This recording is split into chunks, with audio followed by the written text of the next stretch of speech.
우리 교회는 기존 교회에서 사람들이 몰려와서 급격히 커지는 것에 대해서 조심을 하고 자제를 해왔습니다.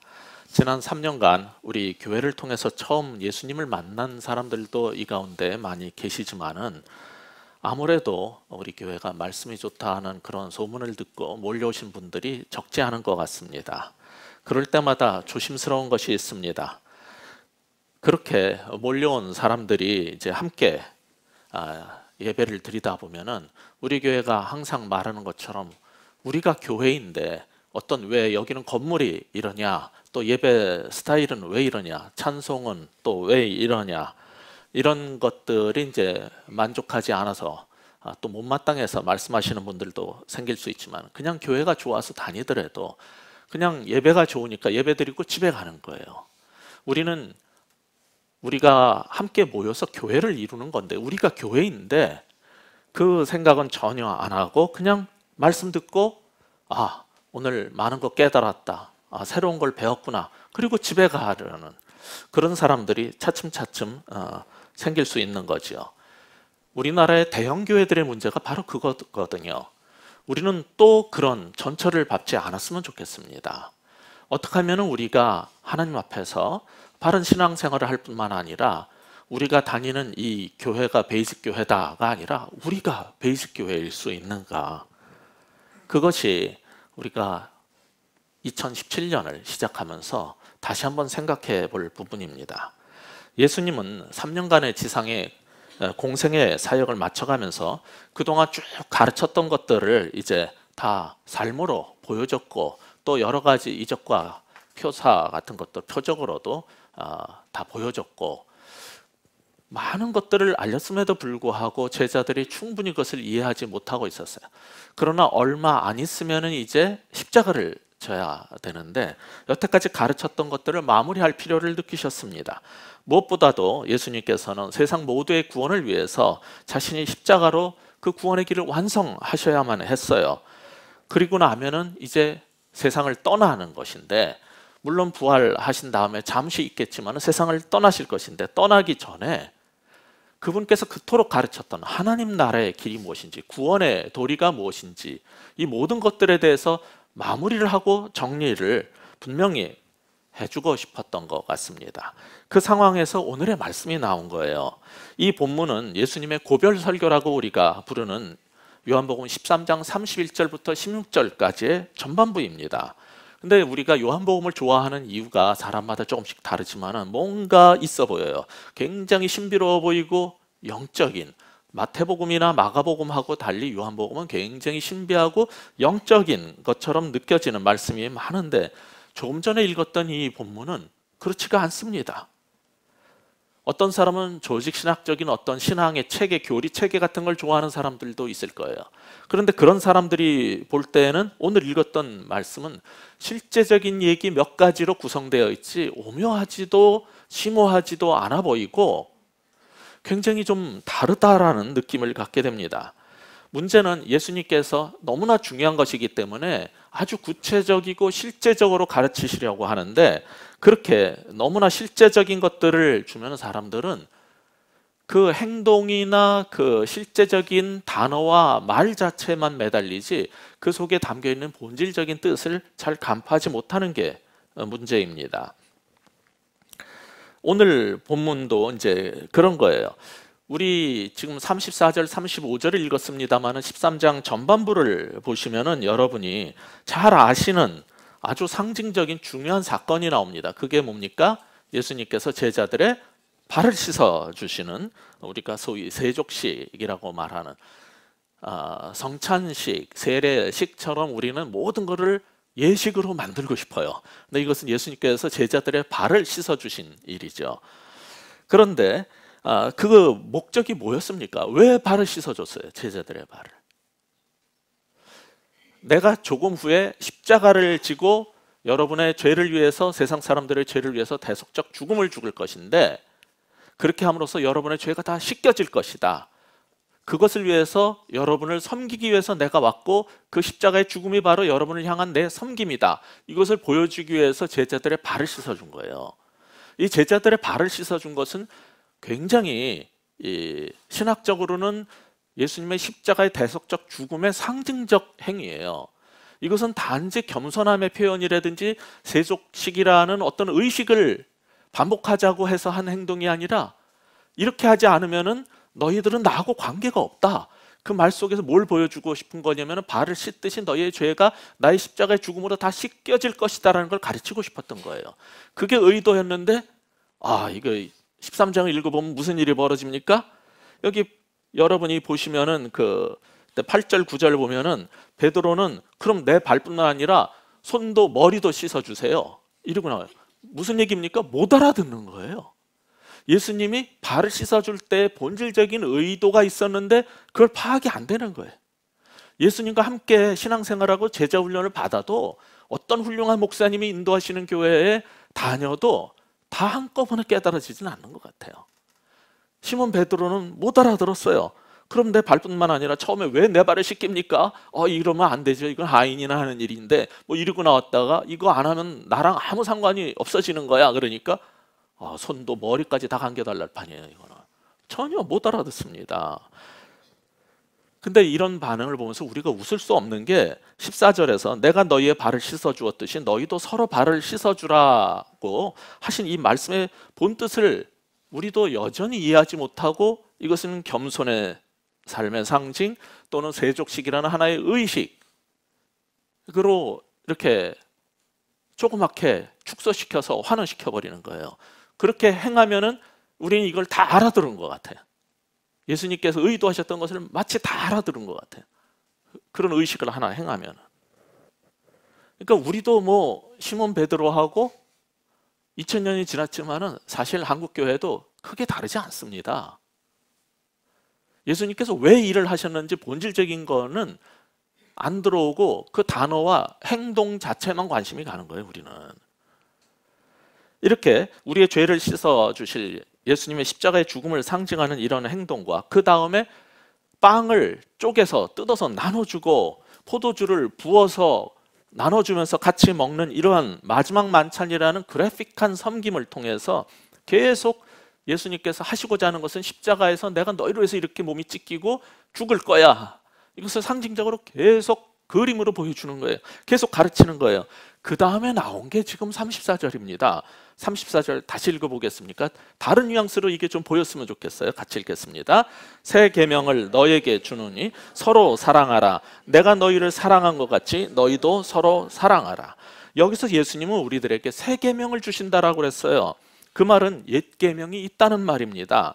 옛 계명은 단순히 구약의 율법이고 새 계명은 신약의 복음이다, 이렇게 생각할 수도 있겠지만은, 그렇게 성경을, 하나님의 일을 구약 시대 일과 신약 시대 일로 둘로 완전히 쪼개놓고 지나치게 대조시키는 것은 바람직하지가 않아요. 성경은 그렇게 말하고 있질 않아요, 사실은.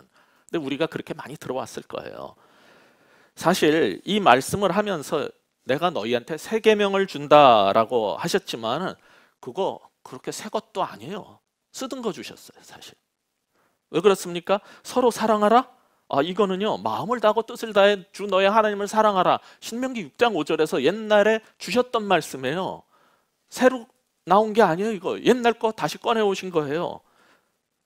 게다가 내 이웃을 내 몸같이 사랑하라는 이 사랑의 말씀조차도 사실 레위기 19장 18절에 있는 말씀이에요. 이 모든 것들을 합쳐서 새 계명을 너희에게 주노니 너희는 서로 사랑하라 그런 거예요.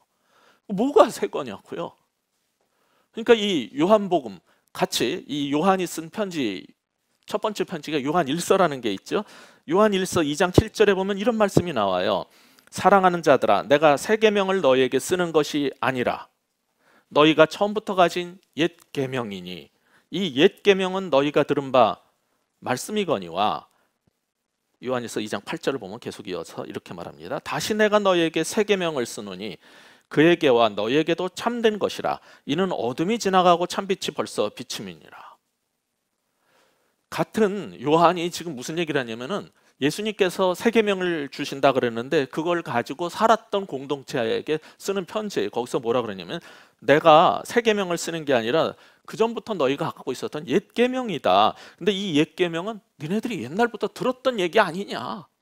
토라 다 들었잖아요. 유대인들 이거 모르는 사람은 어디 있습니까? 다 알고 있었던 거예요. 근데 달라진 게 있다는 거예요. 똑같은 토라인데 이제 참빛이 우리한테 비치고 나서 이게 다르게 보이기 시작한다는 거예요. 새로운 의미로 다가온다는 거예요. 뭐 때문에? 어두움은 지나갔고 새 빛이신 예수님이 오셔서 이 세상이 새로 바뀌면서 그 예수님을 믿음으로써 옛날에 주셨던 그 토라 신명기의 그 말씀이 새 말씀으로 생명으로 다가오기 시작한 거예요. 예수님 믿는 사람이 그 일을 경험한 거예요. 옛날에 있었던 그 토라인데 그 토라가 새 계명으로 와닿기 시작한 거예요. 뭐 때문에? 예수님의 십자가의 죽음과 그리고 그분이 부활해서 승천해서 가시면서 성령을 부어주셔가지고 그 성령을 받고 거듭난 사람한테는 이 옛 계명이 이제 새 계명으로 새롭게 와닿기 시작한 거예요. 그런데 예수님께서 이렇게 새 계명이라고 하실 때 이 새롭다라는 말은 무엇 때문에 새로워지기 시작한 거라고 그런 거예요? 지금 설명 제가 드린 게 예수님께서 새 시대를 열었기 때문에 이전의 과거의 어둠의 시대는 가버렸고 예수님께서 오심으로 새 시대가 열렸기 때문에 똑같은 하나님 말씀은 변치 않아요. 구약의 그 말씀이나 신약의 말씀이나 다 똑같은 거예요. 그런데 그 토라의 하나님을 사랑하고 이웃을 사랑하라는 그 말씀이 예수님 때문에 우리에게는 새 언약의 말씀으로 와닿기 시작한 거예요. 새 시대가 열려버린 거예요. 그런데 그 새 계명의 핵심이 뭐예요? 사랑하라는 거예요. 이거 몰랐던 사람이 어디 있습니까? 세상 어떤 종교를 가도 다 사랑하라고 합니다. 기독교만 사랑하라고 그러지 않습니다. 모든 종교가 다 사랑하라고 그래요. 유대인들도 다 사랑하라는 거 다 알고 있었어요. 근데 못했어요. 그리고 그 말씀보다 더 중요한 게 많았어요. 안식일도 지켜야 돼, 제사도 드려야 돼, 뭐도 외워야 돼, 뭐 새벽 제단도 쌓아야 돼. 얼마나 할 게 많습니까? 제물도 드려야 돼, 11조도 바쳐야지. 얼마나 할 게 많습니까? 열심히 종교 생활 하다 보니까 잊어버린 게 있어요. 그토록 오랫동안 얘기하셨던 예수님은 하나님이시거든요. 구약에서 그 하나님이 사랑하라고 그랬어요. 그리고 신약에서 몸으로 오셔서 예수님이 또 사랑하라고 그랬어요. 그리고 가신 지 2000년이 지났어요. 근데 우리는 여전히 또 잊어버렸어요. 뭐 때문에 바쁩니까? 교회 와가지고 너무 할 일이 많아요. 뭐 얼마나 봉사할 것도 많고 안내도 해야 되고 저 같은 사람 말씀도 가르치고 전해야 되고 또 어떤 분들은 뭐 찬양 인도도 해야 되고 악보도 만들어야 되고 너무너무 봉사하고 할 일이 많아요. 그러다 보니까 우리가 잊어버린 게 있어요. 사랑하라. 이걸 잊어버린 거예요. 그런데 이 사랑하라는 말씀을 하시면서 이것이 새 계명이 되면서 새 시대가 열려버린 건데 그것은 사랑하라 그랬다고 우리가 다 할 수 있냐? 사실 힘들어요. 근데 이게 가능하기 때문에 사랑하라고 명령을 하신 거예요. 왜냐하면 예수님께서 사셨던 그 삶의 모본처럼 너희도 살면 된다는 거예요. 그럼 예수님이 어떤 삶의 모본을 보였습니까?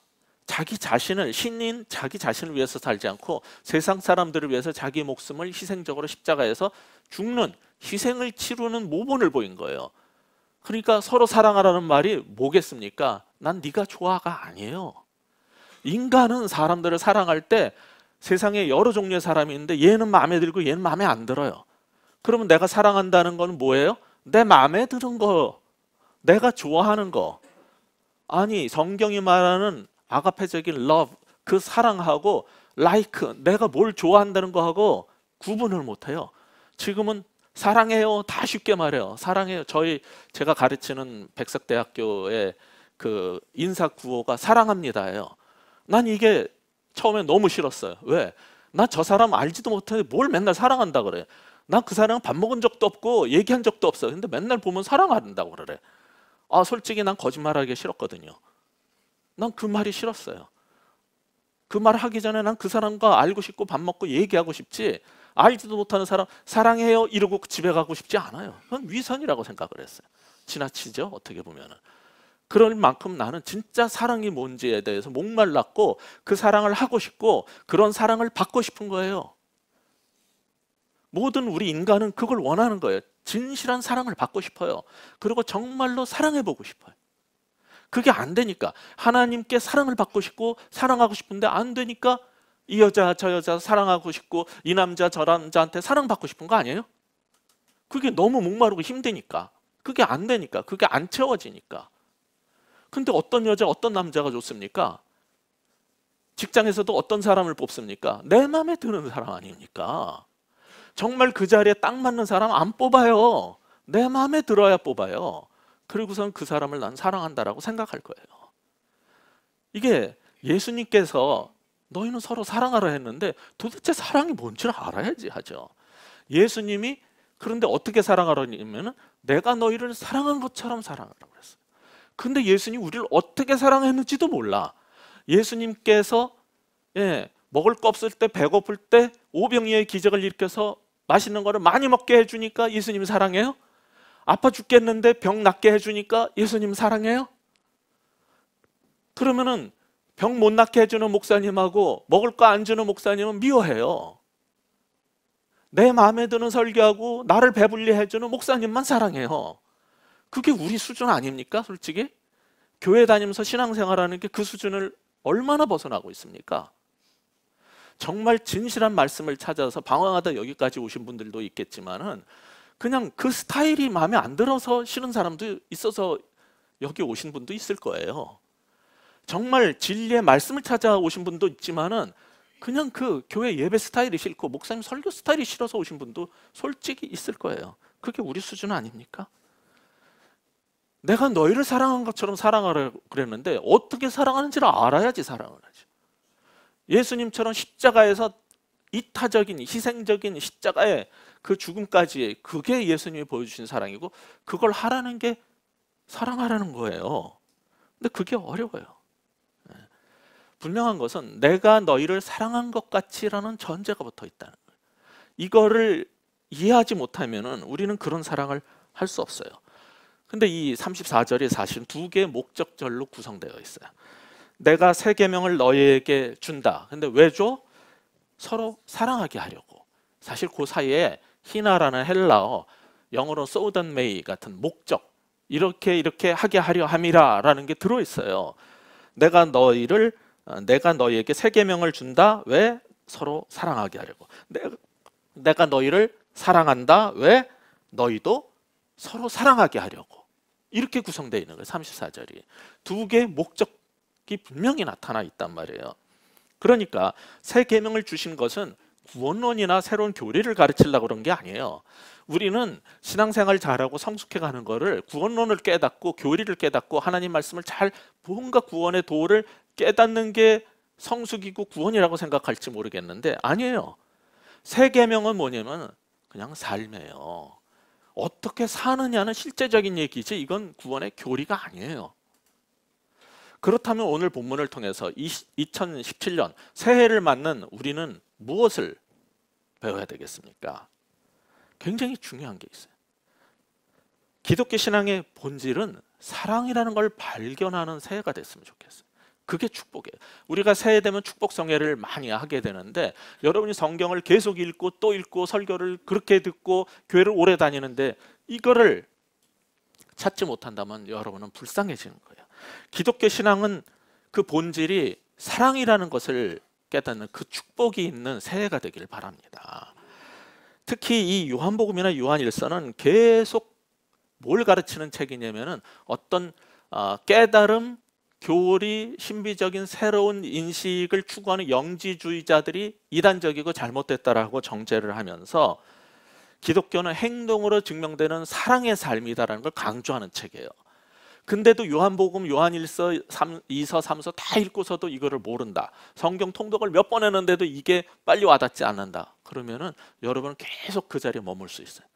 인식을 이제 바꾸셔야 돼요.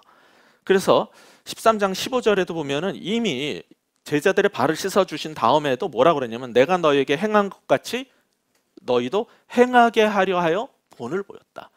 이거는 그냥 발 씻어 주신 예수님의 겸손, 난 겸손하고 온유한 자다라는 거 보여주려고 한 게 아니에요. 너희도 그렇게 살으라는 거예요.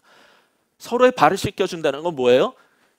그의 죄 사함을 위해서, 그의 복지를 위해서, 그의 더 나은 삶을 위해서, 그의 구원을 위해서 내 삶을 드리고 희생한다는 거예요. 그렇게 하라는 거예요.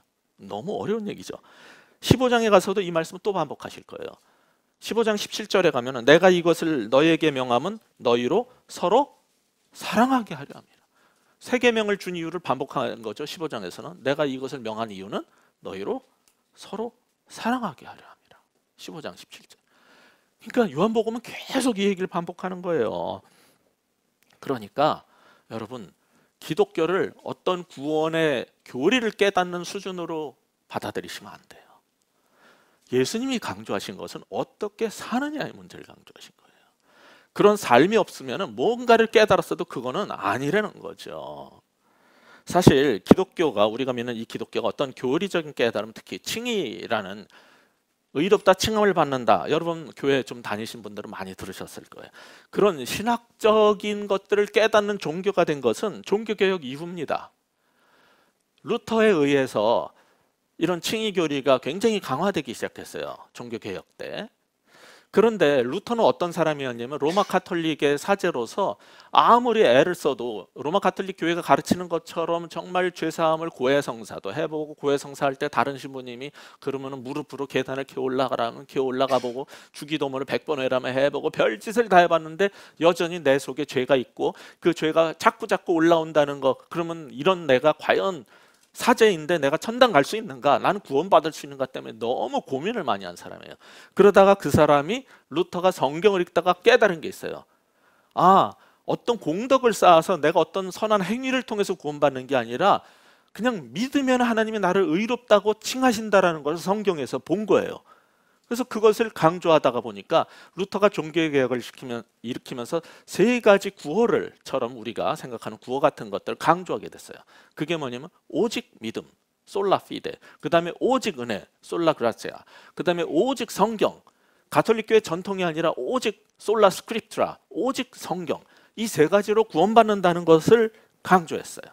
그리고 난 다음부터 루터의 종교개혁 이후에 지금 500년이 됐어요. 금년이 2017년이 500년 되는 해예요. 근데 여전히 한국 교회를 감싸고 있는 게 뭡니까? 기독교의 본질은 교리적 깨달음이라는 거예요. 칭의, 교리, 오직 믿음, 이게 강조됐어요. 거기에다가 이 장로교회를 구성하고 있는 한 파인 개혁파 교회들은 두 가지를 덧붙였어요. 뭐냐면 솔루스 크리스투스, 오직 그리스도, 그 다음에 솔리데오 글로리아, 이게 뭐냐면 오직 하나님께 영광, 이 두 가지를 개혁교회가 덧붙였어요. 그래서 5가지 강조점이 생기게 된 겁니다. 그런데 오직 하나님께 영광, 다 그렇게 살고 싶은데 어떻게 해야지 하나님께 영광이 되는지 알아야지 하죠. 그거 너무 어렵게들 말을 해요. 어려운 거 아니에요. 지금 요한복음 13장 보고 있지 않습니까? 34절부터 우리가 읽었는데 31절 보시면은 이렇게 돼 있어요. 31, 2절 같이 한번 읽어보시겠습니까? 그는 유다예요. 시작. 그가 나간 후에 예수께서 이르시되 지금 인자가 영광을 받았고 하나님도 인자로 말미암아 영광을 받으셨도다. 만일 하나님이 그로 말미암아 영광을 받으셨으면 하나님도 자기로 말미암아 그에게 영광을 주시리니 곧 주시리로다. 하나님께 어떻게 영광을 돌려요? 예수님께서 자기 삶을 십자가에서 드리면은 하나님께서 예수님을 보낸 소명이 있어요. 그 사명에 순종해서, 힘들지만 싫지만 그 사명에 순종해서 십자가를 지고 자기의 대속적 죽음으로써 하나님께 영광을 돌리게 된다는 거예요. 이건 교리가 아니에요. 칭의라는 어떤 깨달음 교리가 아니에요. 그냥 삶이에요. 그냥 하나님 명령에 순종하고 복종하고 그렇게 살아나가는 행위가 사랑이고, 그 하나님을 사랑하는 삶에서 나온 십자가의 삶이 하나님께 영광을 돌리게 하는 거예요. 다 같은 얘기예요. 복잡할 거 하나도 없어요. 오직 믿음으로, 오직 은혜로, 오직 하나님께 영광, 오직 그리스도로, 전부 다 그 얘기예요. 다 똑같은 거예요. 뭘 서너 개로 5개로 만들어서 공부를 합니까? 저희 신학교에서 그걸로 밥 먹고 살지만 이거 이상한 거예요. 아주 간단한 걸 너무 어렵게 만들고 대단한 것처럼, 아니 오직 믿음 그러면 되는데 솔라 피데 그러면 좀 있어 보이잖아요. 그게 학자들이 밥 먹고 사는 길이에요. 전문가 행세를 하려면은 이거 뭐 only by faith 그러면 영어 다 알잖아요. 이거 재미없어요. 남들이 못 쓰는 헬라 또 라틴어 좀 써줘야 돼. 그러면서 앞에서 아는 체 하는 거예요. 학자들은, 목사들은 교인보다 더 아는 체 하는 거고, 그러면서 이거를 계속 이어가는 거예요. 교인들은 뭔 소리인지 못 알아들어서 못 살아 그렇게 해요. 교리는 배워서 하는데 그렇게 못 살아요. 믿음으로 산다는 게 뭐고 어떻게 하나님께 영광 돌리고 어떻게 하는 게 사랑을 하면서 사는 건지 몰라서 못 사는데 이게 뭐 하는 건지 모르겠는 거예요. 지금 종교개혁 500주년째인데 전부 다 생각이 뭐냐면 오직 믿음, 뭐 오직 은혜, 기독교의 본질은 오직 믿음, 이것만으로 칭의, 이런 교리로 자꾸 생각을 해요. 근데 우리 베이직 교회가 이제 종교개혁 500주년을 맞이하면서 던지고 싶은 도전은 이거예요. 자, 루터가 얘기한 건 사실 그 오직 솔라 그 세 가지, 그 얘기한 거는 구원의 도리를 깨달은 거예요. 근데 그게 기독교의 본질은 아니에요. 기독교의 본질은 그거보다 훨씬 폭이 넓어요. 오직 성경, 오직 믿음, 오직 은혜, 이거는 어떻게 구원받느냐에 대한 거지만 그 구원의 길을 포함해서 기독교의 본질은 뭐냐면 오직 믿음이 아니라 오직 사랑이에요. 왜냐면은 구약의 핵심이 뭐냐라고 서기관이 와서 예수님께 물어봤잖아요. 마가복음 12장에 보면은 물어보는 게 나와요. 그러니까 예수님께서 마음을 다하고 뜻을 다하고 성품을 다해서 너희 주 하나님을 사랑해라. 그리고 아까 봤던 그 신명기 6장 말고 이제 레위기 19장까지 들어서 내 이웃을 원수까지 사랑해라. 사랑이다. 그러니까 그 서기관도 놀란 거예요. 우와, 그 거대한 구약의 모든 핵심이 바로 한마디로 바로 이거였는데 그거를 정확하게 딱 집어내신 걸 보니까 듣던 대로 역시 대단한 분이다. 이걸 깨달은 거예요. 주님 대단하십니다. 정말 이거 외엔 다른 이거보다 더 큰 계명이 없습니다. 이게 마가복음 12장에서의 그 주고받은 대화거든요. 그랬더니 내가 하나님 나라에서 멀지 않다. 너도 대단하다. 그런 거예요. 서로. 멋지지 않아요? 이게 진리를 아는 사람끼리 통하는 거예요. 네. 그러니까 그거 옛 계명인데 예수님 때문에 이게 완전히 새 계명으로 새롭게 와닿기 시작한 거예요. 그렇게 오랫동안 신앙생활했던 그 하나님 믿는 종교의 본질이, 기독교의 본질이 뭐였다고요? 하나님을 사랑하고 사람을 사랑하는 거였어요. 그거를 정교하게 수백 가지의 교리로 만들어 놓은 게 아니라 핵심을 그냥 딱 들춰낸 거예요. 이게 기독교의 본질이에요. 우리 믿음의 본질이 뭡니까? 오직 사랑하려는 거예요. 그런데 그걸 잊고 자꾸 교리화시키면서 우리는 살아왔던 거죠. 너무 어렵게 복잡하게 살은 거예요. 예수님이 모든 구약에서 하나님께서 하신 말씀이거든요. 신약만 우리한테 중요한 게 아니에요. 구약도 중요해요. 근데 그 구약의 모든 핵심이 사랑이다. 그래서 예수님이 새 계명을 주노니 너희는 서로 사랑하라. 신약에서도 사랑 얘기했어요. 그러면은 사도 바울이 바울 서신에서 계속 여러 가지 많은 걸 가르쳤는데 우리는 로마서에서 의롭다 칭함을 받는다. 칭의밖에 안 보여요. 루터의 눈으로만 보니까 맨날. 근데 왜 이런 게 안 보이는지 모르겠는데 여러분 고린도전서 13장 13절에 가면은 믿음, 소망, 사랑은 항상 있을 것인데 그 중에 제일이 뭐라고요? 그럼 믿음이 오직 믿음이 중요해요? 오직 사랑이 중요해요? 사랑이 더 센 거 아니에요? 믿음, 소망, 사랑이 계속 있어야 되는데 그 중에 제일이 뭐라고요? 사랑이라고 그랬잖아요. 근데 왜 의롭다 칭함이 더 중요해? 이거 이상한 거 아닙니까? 우리가 너무 교리화된 거예요. 그래서 로마서 13장 8절에서 바울이 남을 사랑하는 자는 율법을 다 이루었다 그랬어요. 구약이 율법을 다 이루는 길이 뭐라고요? 사랑하는 거. 예수님은 그걸 뭐라 그랬어요? 새 계명을 주노니 서로 사랑하라. 이렇게 단순한 거예요. 여러분 교리 공부하러 돌아다니실 필요 없어요. 신천지 쫓아다니지 마세요. 뭔 교리 공부를 하겠다 그렇게 많이 쫓아다녀. 끝났어요. 예수님이 그랬잖아요. 율법사 서기관이랑 대화 속에서 이거 너무 길고 힘드네요. 한마디로 뭡니까? 하나님 사랑하고 사람들 사랑해. 와, 그거군요. 예수님이 나중에 제자들한테 떠나시기 전에 여태까지 하나님 나라에 대해서 가르친 거 한마디로 정리할게. 새 계명을 줄게. 새 계명 뭡니까? 사랑해라. 끝났어요. 근데 이걸 어떻게 살아내느냐 때문에 우리가 성경을 읽고 공부를 하는 거는 의미가 있지만은 뭐가 더 있는 것처럼 말을 하고 뭔가를 더 찾아내려고 하는 거는 어리석은 겁니다. 아니, 사랑하라는 것 빼고 뭐 더 중요한 게 있어요? 예수님도 구약도 사도 바울도 죄다 그 얘기했는데. 그러니까 오직 믿음보다 지금 종교개혁 이후 500년을 맞는 이 한국교회나 세계교회가 지금 되찾아야 될 게 있어요. 뭡니까? 토라가 옛 계명으로 보였던 게 예수님 때문에 새 계명으로 와닿듯이 지금 성경이 가르치는, 예수님이 가르치는 수많은 가르침 중에서 핵심 뭘 되찾아와야 돼요? 믿음만 강조하면 안 된다는 거예요. 뭐? 사랑으로. 예. 이게 본질이라는 거예요. 내가 너희를 사랑한 것 같이 너희도 서로 사랑해라. 그런데 사랑하고 싶은데 솔직히 잘 안 돼요. 왜 안 되냐? 이 전제가 이루어지지 않아서 그래요. 내가 너희를 사랑한 것 같이 너희도 서로 사랑하라 그러는데 예수님의 사랑을 받아봤어야지 알지. 어떤 사람은 교회를 다녔지 예수님의 사랑을 깊이 받아본 적이 없어요. 그 사람들은 사람들을 사랑하고 싶은데 사랑하기 힘들어요. 그때는 내가 기준이 돼서 내 마음에 안 들기 때문에 사랑 못해요. 근데 하나님의 사랑을 받아본 사람들은 그 하나님의 사랑으로 그들을 사랑할 수 있어요. 복음성가도 그런 거 있잖아요. 주의 사랑으로 사랑합니다. 그 주님의 사랑을 경험해 보지 못한 사람이 어떻게 다른 사람을 사랑합니까? 그런데 하나님의 사랑을 우리는 잘 몰라서, 나를 사랑하는데, 어떤 사람이 날 사랑하는데 그가 날 사랑하는지를 몰라서 사랑받지 못하는 사람도 있어요. 요한 1서 우리가 아까 얘기를 했었는데 4장 19절에 보면은 우리가 사랑함은 내가 하나님을 사랑하는 것 같아요. 근데 우리가 사랑하면 뭐라고요? 그가 먼저 우리를 사랑하였습니다.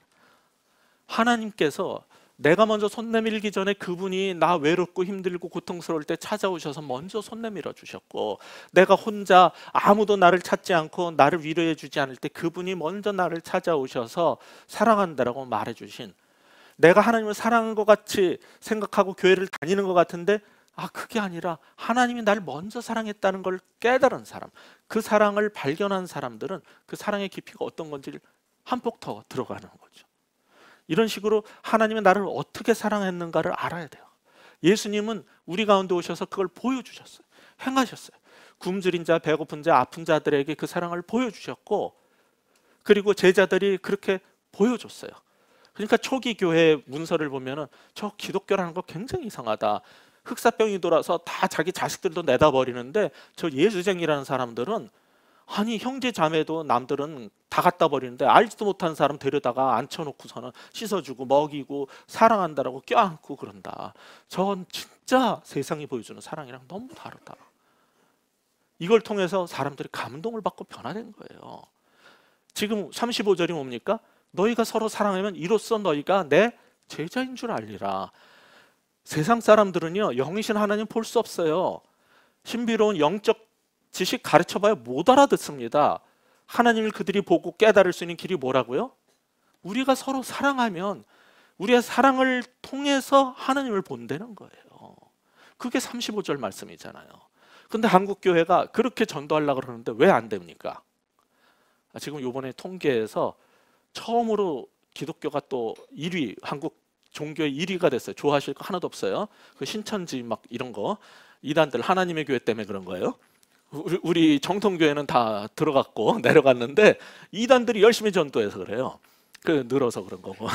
딴 데는 불교고 지금 다 종교가 너무 안 돼요.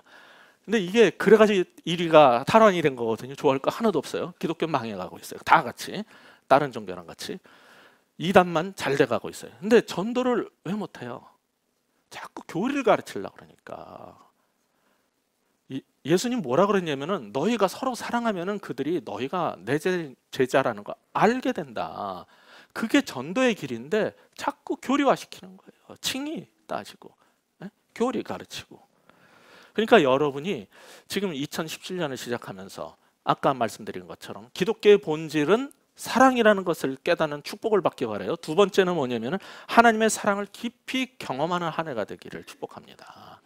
딴 거 바랄 게 아니라 하나님이 나를 얼마나 사랑했고 어떻게 사랑하셨는가를 경험하는 한 해가 된다면 그거보다 더 큰 축복이 없어요. 그때 우리도 바로 세워지는 거고, 그거는 공부를 통해서 교리를 배운다고 되는 게 아니에요. 그럴 때 하나님의 사랑을 깊이 경험하면 사람이 변화돼요. 그럴 때 전도는 자동으로 일어나는 거예요. 그게 축복이죠. 근데 34절에 보시면 예수님은 내가 너희를 사랑한 것 같이 너희는 나를 사랑해라 그러지 않았어요. 뭐라 그랬어요? 내가 너희를 사랑한 것 같이 너희들은 서로 사랑하라고 그랬어요. 곧 잠시 후면 십자가 지고 돌아가시고 떠나실 주님이 하시는 마지막 설교 말씀이 고별 설교에서 너희들이 정말 날 사랑한다면 내가 부탁이 있는데 너네들끼리 사랑하면서 살아. 이게 마지막 유언이었어요. 이게 마지막 설교의 핵심 메시지였어요. 왜냐면은 같이 모여서 종교 집단 만들지 말고 제발 하나님의 사랑하는 가족이 되라. 예수님을 머리로 모신 믿음의 공동체가 되라는 거예요. 그래서 가족, 하나님의 백성들의 가족이 되라는 건데, 그래서 형제 자매가 되는 건데, 그 얘기를 하고 싶었기 때문에 34절 바로 앞에 33절을 보시면 시작 단어가 뭡니까? 예, 옛날의 개역에서는 소유자들아, 쉬운 말로 바꿔서는 내 새끼들아, 내 자녀들아, 테크니야, 내 자식들아, 이 말이에요. 이제 사도가 교인들한테 내 자식들아, 내 사랑하는 나의 자녀들아, 너희는 서로 사랑해. 예수님의 그 말씀을 전해주고 싶은 거예요. 그러니까 분명한 거는 내가 너희를 사랑한 것 같이 너희도 날 사랑해라. 주고받자 기브앤테이크 하자는 게 아니라, 기독교는 나는 너희를 희생적으로 사랑해. 근데 내 사랑을 경험했어? 그러면 니네들끼리 제발 서로 사랑하면서 살아. 그게 내 유언이야. 왜 그 말씀을 하시겠어요? 그게 너무 어려워서 그래요. 제가 보기에는 하나님 사랑하는 게 차라리 쉽지 교회 교인 사랑하는 게 훨씬 어려워요. 아, 저 장로, 저 집사, 아, 저 사람 마음에 안 들어. 하나님 안 뵈서 그냥 난 사랑할 수 있는데 열심히 기도하고 교회 나오는데, 근데 왜 쟤는 저러는지 모르겠는 거예요. 쟤만 이 교회 안 나오면 난 그 교회 다닐 수 있겠는데 난 쟤 때문에 다니기가 싫어. 형제 자매 사랑이 훨씬 어려워요. 예수님이 너무 오랫동안 보신 거라서, 수천 년을 보신 거라서 이제 정말 이 하나님 나라의 길을 가르쳐 주시고 마지막 유언으로 하시는 말씀이 내가 너희를 사랑한 것처럼, 그거 알았어? 그게 뭔지 경험했어? 그러면은 너희들끼리 제발 서로 좀 사랑하고 살아. 근데요, 어떤 사람은요, 이 자리가 모자란데 여기 우리 3부에는 괜찮아요. 근데 꼭 그 우리 3부 성도들은 훌륭하기 때문에 괜찮은데, 그 사람 많이 모이는 2부에 나오시는 분들이 자기 옆에 앉는 거 싫어가지고 의자도 좁은데 옆에다 꼭 가방 놓고 못 앉게 하는 거예요. 예. 와, 이렇게 끼웃끼웃하고 봐도 안 치워요. 그러면서 형제 자매를 사랑한대. 웃기고 있네. 뭔 사랑이 그래요? 예? 하나님 사랑의 그 사람들 내가 분명히 알아요. 설교 들으러 왔고 아침 예배도 오고 송구영신도 오고요. 크리스마스 때 이런 증상이 과다하게 생긴 게 대형 집회 때, 송구영신 때 하고 어저께 밤에 송구영신하고 전번에 크리스마스 예배 보니까 자리가 이게 보통 문제가 아니라는 걸 알았어요. 그러니까 이제는 내가 아는 사람 오기 전까지 거기에 옆에다 가방 놓고 못 앉게 해. 근데 어제는요, 뭐까지 등장했는지 아세요? 그전에는 성경책 놓고 가방 놨거든요. 드디어 베이직 교회 성경 스케줄 종이까지 들어다가 옆에다가 쫙 나란히 놓는 것도 봤어요. 못 앉게. 그 결과 여기 자리 모자란다는 걸 알기 때문에 20분 일찍 와요. 15분 일찍 애써서 왔어요. 근데 내려가야 돼.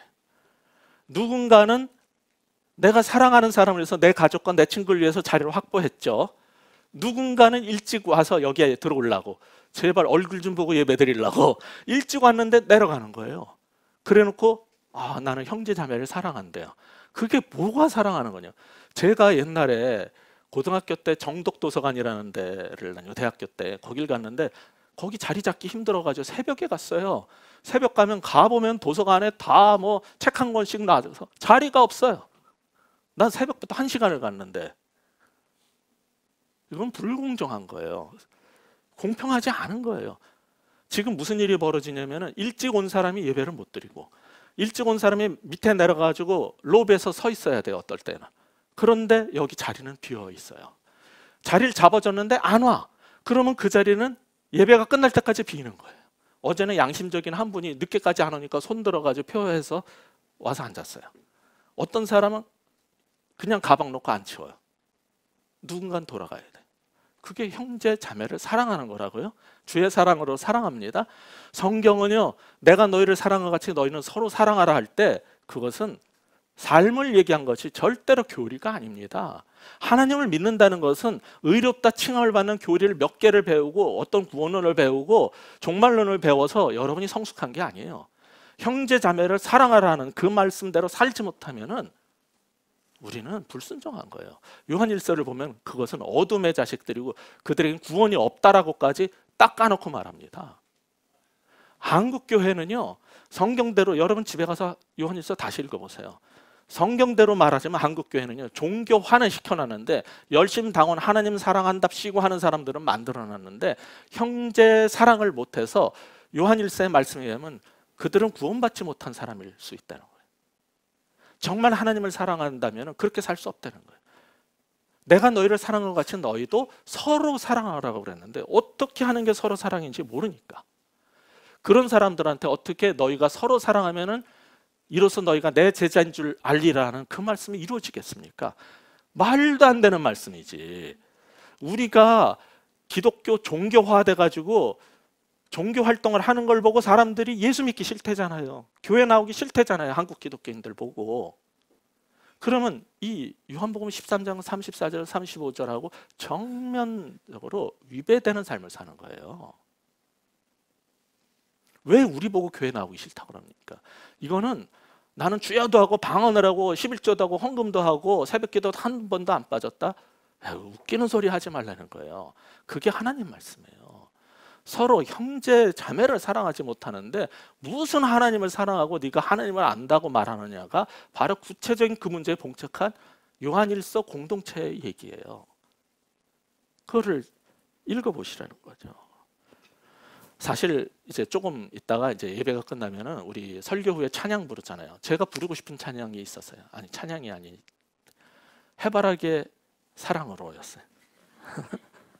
근데 한 20년 전에 제가 사역하던 교회에서 전도 집회 때 은혜 받은 성가대원들이 그거를 했네. 멋지게 합창으로 해바라기의 사랑으로를 했어요. 불신자들뿐 아니라 교인들도 막 환호를 하고 박수치고 너무 좋아했는데 나이 드신 장로님, 권사님 몇 분이 삐지셨어요. 그래서 제가 그거를 하고 싶었는데 지금 참는 거예요. 안 할 거예요. 나도 여기서 또 이제 욕먹고 살고 싶지 않아요. 근데 사랑으로, 그 여러분 노래 가사 생각나십니까? 예. 내가 살아가는 동안에 할 일이 또 하나 있지. 바람 부는 벌판에 서 있어도 나는 외롭지 않아. 이거 역설적인 얘기예요. 나는 바람 부는 벌판에 서 있고 난 너무 외로워. 이 얘기를 지금 하고 싶은 거거든요. 그런데 그 뒤에 보면은 또 뭐라고 나옵니까? 솔잎 하나 떨어지면 눈물 따라 흐르는.